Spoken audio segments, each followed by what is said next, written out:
జీ5 ఉండగా మీ favourite TV shows ని మీరు అస్సలు మిస్ అవ్వలేరు. Complete free. ఏంటి రాజు ఇది? నువ్వు భోజనం తీసుకురావడం ఏమైనా బాగుందా?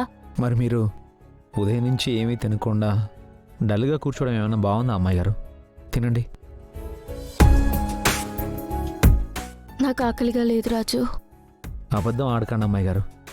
మీ మనసులో చాలా బాధ ఉంది. బాధని చంపుకోలేక ఆకలిని చంపుకుంటున్నారు, అంతేగా? మరేం చేయమంటావు రాజు? నేను కోరుకునేది ఏదీ జరగడం లేదు.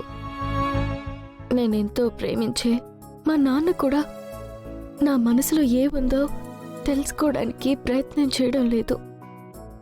బాధపడకండి అమ్మాయి గారు. పెద్దయ్య గారు మీ మనసును తెలుసుకునే రోజు వస్తుంది. అప్పటి వరకు కొంచెం మీరు ఓపిక పట్టాలి. నా మనసులో బాధని పోగొట్టాలని నువ్వు అలా అంటున్నావు, కానీ నిజంగా జరుగుతుందా రాజు? నాన్నకు తన అక్క మీద ఉన్న ప్రేమ నా మీద లేదు. అక్క మీద ప్రేమ ఉంది కదా అని పెద్దయ్య మీకు అన్యాయం చేస్తారని ఎలా అనుకుంటున్నారు అమ్మాయి గారు? ఆయన మీకే కాదు, ఎవరికి అన్యాయం చేయరు.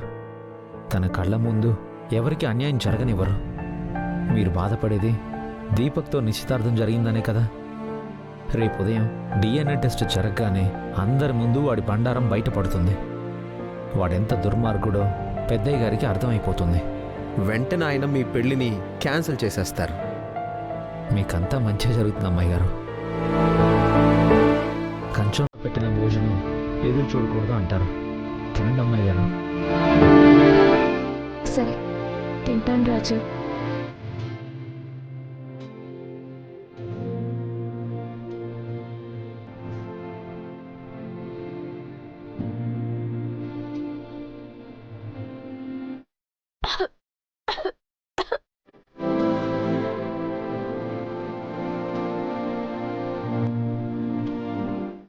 ఏం కాదు అమ్మాయి గారు, తాగండి.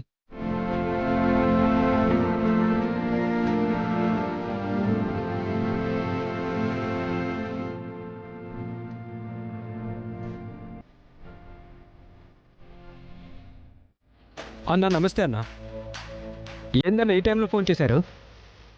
ఒక చిన్న పని పడిందిరా నర్సింగ్. చెప్పన్నా. నీకు ఆ మందారం ఉండే ఇల్లు తెలుసు కదా? తెలుసన్నా.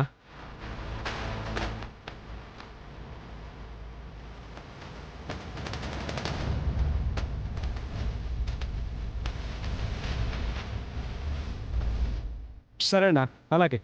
పదండ్రా, పని పడింది, పదండి. పద. ఇక నువ్వేమీ టెన్షన్ పడకు మమ్మీ, పని అయిపోతుంది. తెల్లారిలోపు మందారం బతుకు తెల్లారిపోతుంది. మనకిక ఏ ప్రాబ్లం ఉండదు. మందారం ఉంటే మరి ఆ కిషోర్ గాడు? మమ్మీ, మందారమే లేకపోతే ఆ కిషోర్ గారితో పనే ఉంది. నువ్వు ఇక నిశ్చింతగా ఉండు. ఈసారైనా చేసే పని జాగ్రత్తగా చెయ్యి. నీ పేరు బయటికి రాకుండా చూసుకో. చేసిన తప్పు మళ్ళీ మళ్ళీ ఎందుకు చేస్తాను మమ్మీ? మందారం, ఇదే నీకు ఆఖరి రాత్రి.